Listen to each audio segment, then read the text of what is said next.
Andito tayo sa mga floating, ano bang, Sungayan Grill.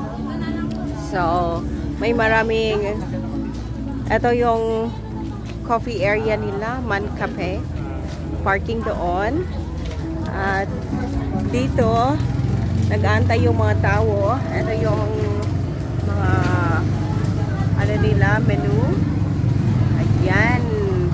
So, ang order namin, Dilawan, medium. May halo-halo, may mango shake. Ano pa ba? So, dito tayo mamaya. We are waiting for our floating cottage. Wala pa eh. Oh.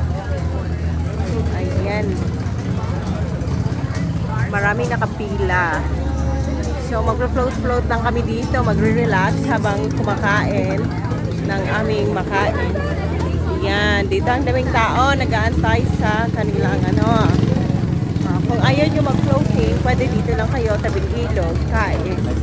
Pero parang it's a mangrove area. Yan.